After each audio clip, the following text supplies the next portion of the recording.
Dito muna tayo sa parking nitong Waitakere Hospital at kukuha tayo ng itong aking parking ticket para makamura tayo. Kasi pagka regular ano ka lang dito na patient ka or visitor, magbabayad ka po ng $20 para sa parking nila. Pero kung contractor at may ginagawa dito sa loob, yung tinatawag nilang Congress ticket, I think mga $3 to $4 lang.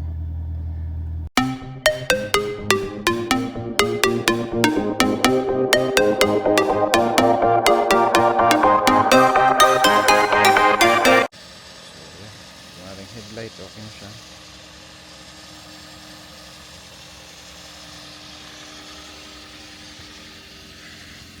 Long everything okay naman.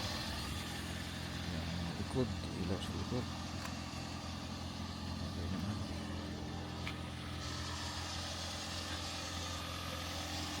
Pasok na tayo sa ating sasakyan.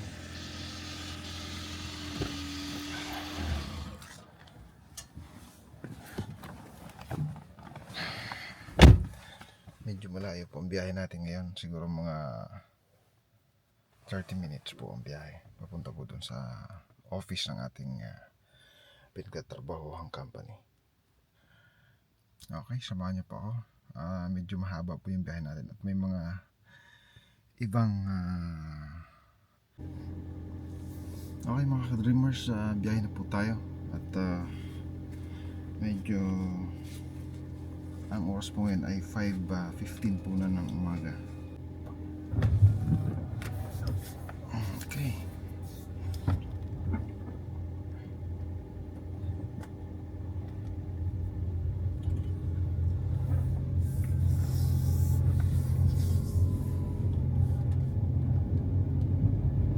Turn right onto Tussock Avenue, then take the first right onto Massey Road.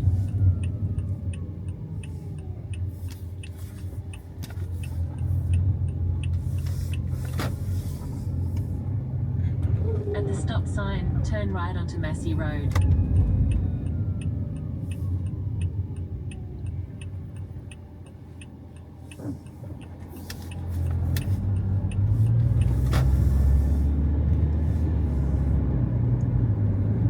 Ibang way po ng dadaanan natin ngayon dito sa may motorway. Go past this light, then at the next one, turn left.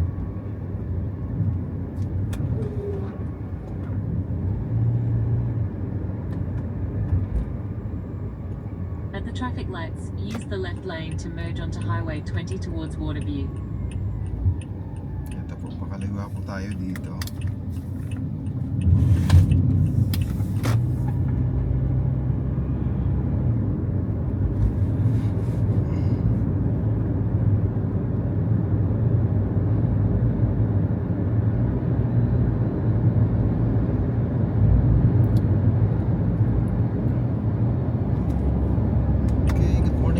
Dreamers, kumusta po In kayo? about 16 kilometers, take exit 24A to merge onto State Highway 20 towards Wellsmith.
tunnel ay 80 kilometers per hour lang po yung speed dito. So kailangan mag-slow down tayo. Papasok na po tayo sa tunnel.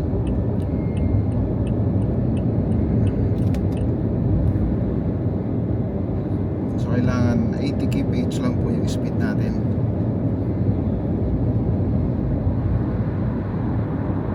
Maintain 80 and below.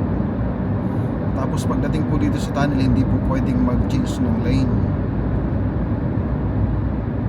Maliban na lang po kung nagkaroon ng buhol ng traffic sa dulo at kailangan mong lumipat ng lane, pwede po yan. Pero kung ang flow ng traffic ay okay naman, hindi po pwedeng lumipat ng lane dito. In 2 kilometers, take exit 24A to merge onto State Highway 20 towards Wellsford.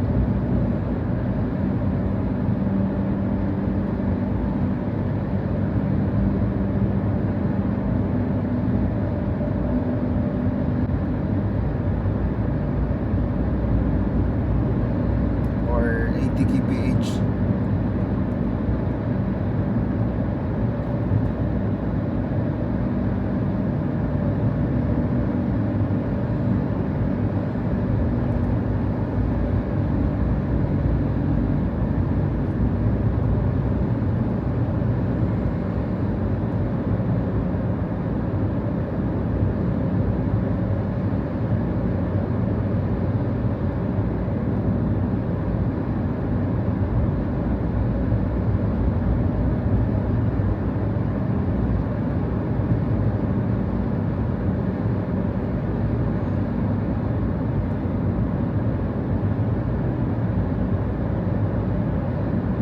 Use the left lane to take exit 24A to merge onto State Highway 20 towards Wellsford. Mag-exit na po tayo sa tunnel.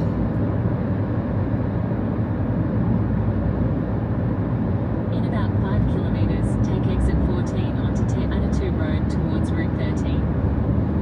Exit 14 tayo, sabi ni Apple.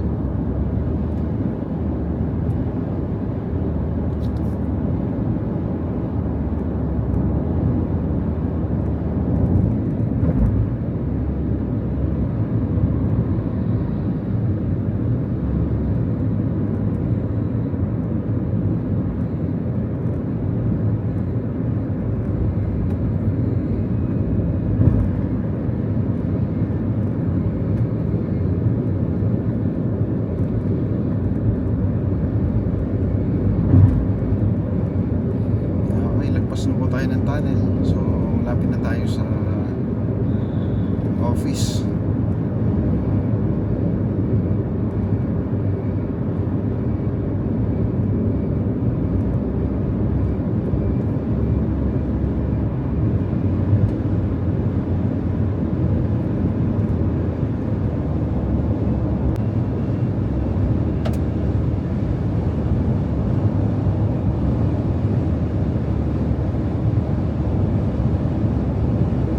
In 2 kilometers, take exit 14 onto Te Anatu Road towards Route 13.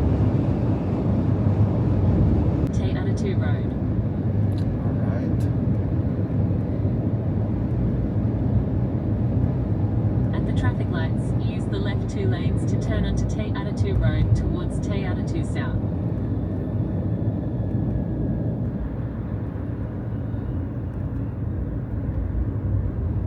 Slow down tayo. Dito na tayo. Exit na po tayo.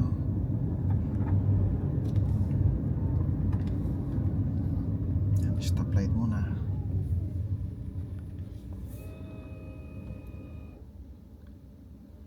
Naka-red light po mga ka-dreamers. Magandang umaga po sa inyo. Kumusta po kayo? Shoutout po sa inyong lahat, sa ating mga subscriber at sa mga silent viewer po natin. Magandang umaga po sa inyong lahat. Punta po tayo sa office ngayon para umattend po ng monthly meeting. In about 3 kilometers, turn right onto Alderman Drive. So dito po ay 50 kph lang po yung speed natin dito. Kasi wala na po tayo sa motorway.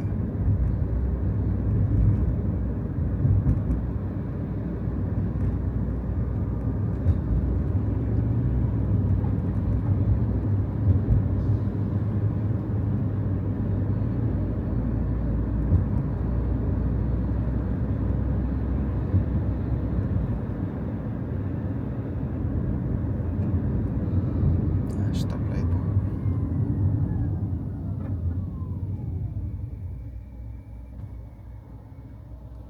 Itong area pong ito, dito po ako nakatira dati. Noong unang dating ko dito sa New Zealand, may siguro 1 year din po akong tumira dito. Kaya kahit pa paano medyo gamay ko or familiar sa akin yung mga kalsada rito. Especially po yung mga main thoroughfares dito.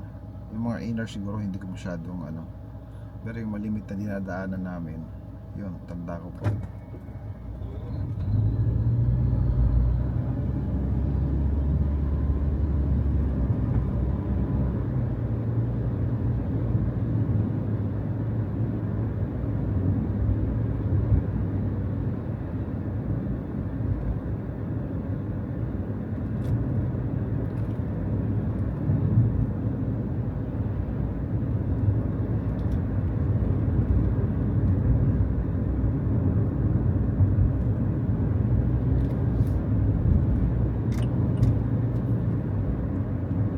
Safer lane.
In 1 kilometre, turn right onto Alderman Drive.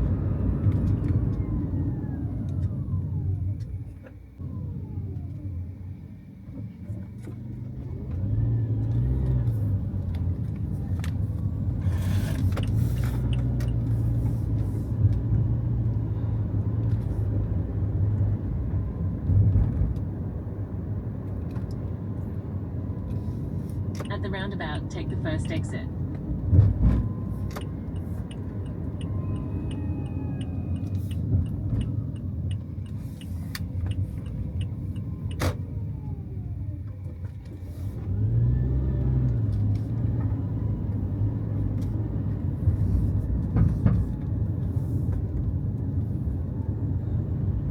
Stay in the middle lane.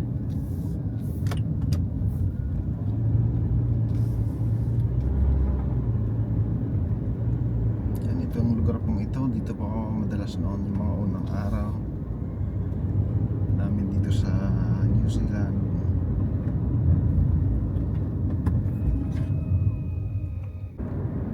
Turn right onto Keeling Road, then take the first left. Right.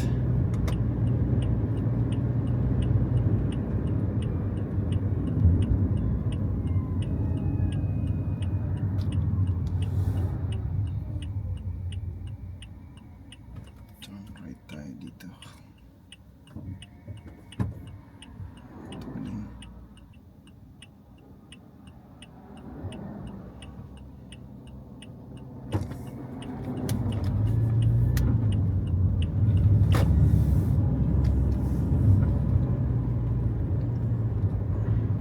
Turn left, then the destination is on your right.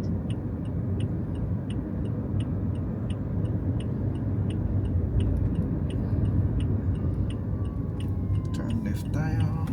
Proceed to the route. Yan. So, papunti pa lang mga second. Proceed to the route. proceed to the route. Natin to si... Ito pa, na tayo.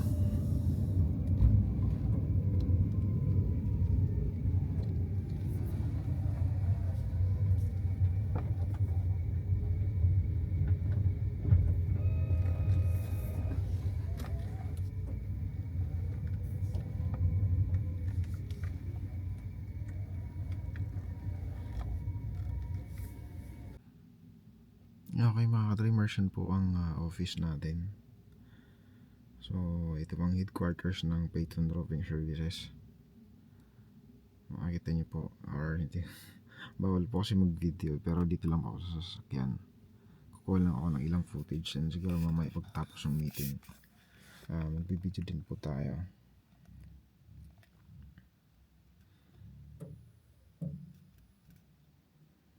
So pumarada lang tayo dito sa may tapat.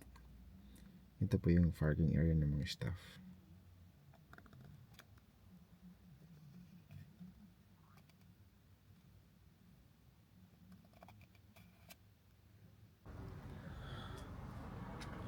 Yan mga ka-dreamers, tapos ng ating health and safety meeting.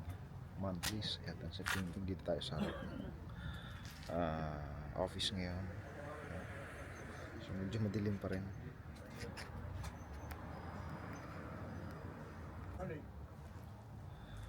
Kaya yan, hindi natin kita yung ito yung office. Yan, ito yung office.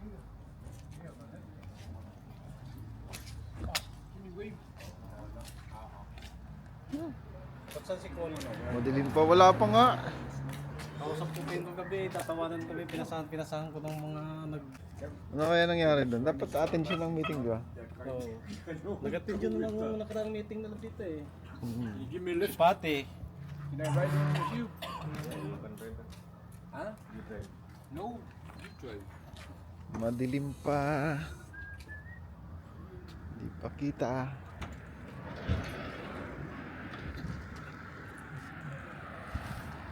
Oh!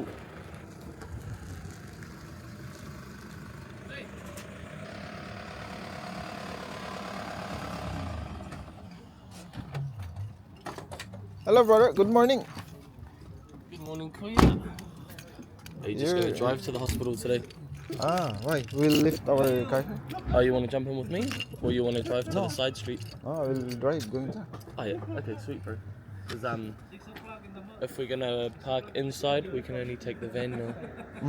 But if you park outside, Outside the hospital. yeah, just on that street, We're in that street. you know how you turn in and the arm opens? Just on And then? Woodford, sorry. In the entrance. Yeah. You can park on that street if you want. Just because it's costing too much for parking. Yeah. Because it was $90. Yeah. Alright, you can start the meeting. Alright.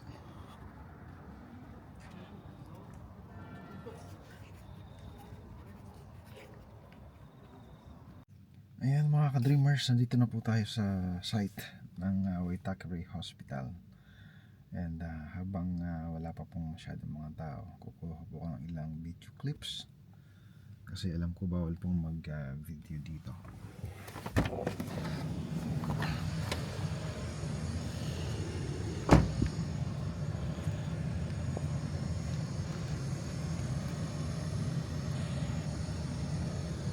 Yan po yung ginagawa ng boiler.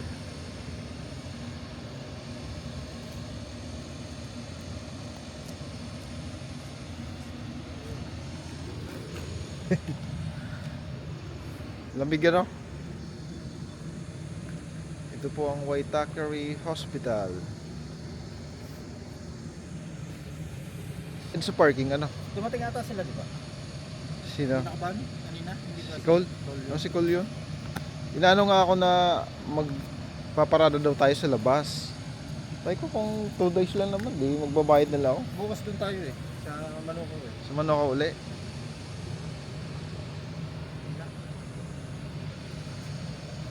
Madilim pa no?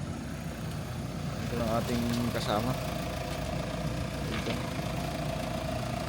Yes mga ka-dreamers, magandang hapon sa inyo. Tapos na po tayo ng 8 hours ng trabaho dito sa Waitakere Hospital.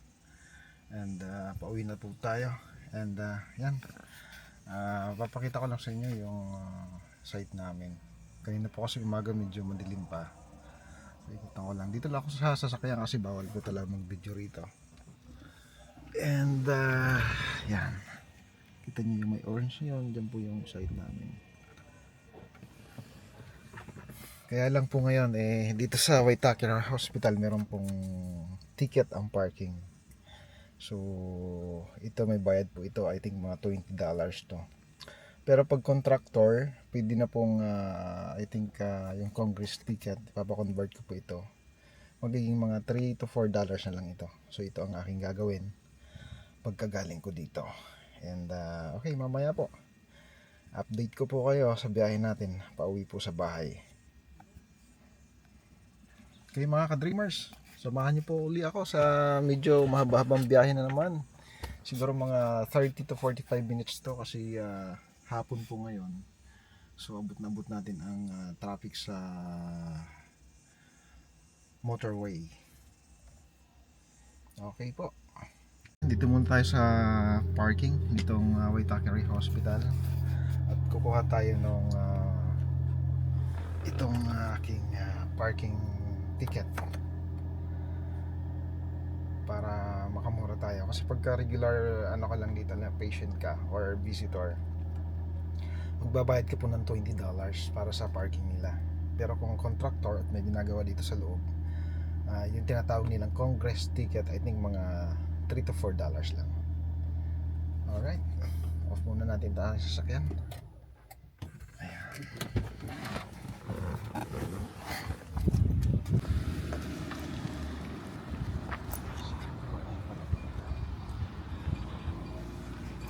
Yung aking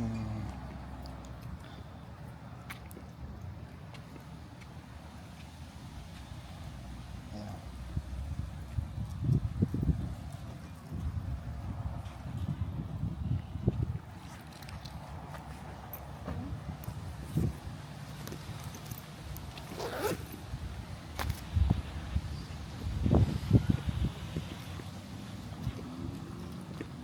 Kuha lang tayo ng Congress ticket para makamura tayo sa parking.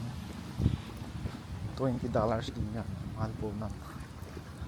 So hindi naman tayo nagmamadaling umuwi, okay lang yan.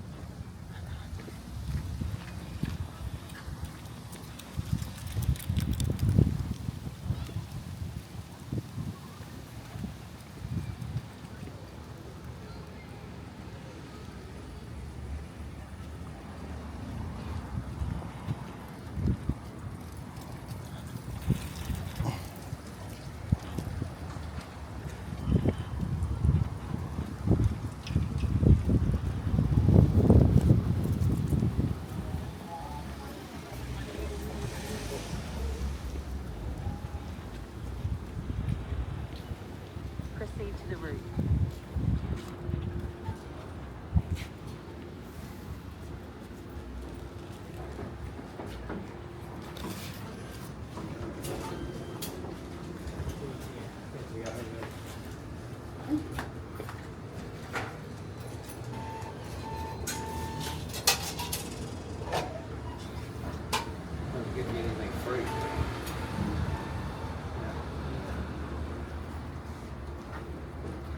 Okay, kararating lang po natin dito sa bahay.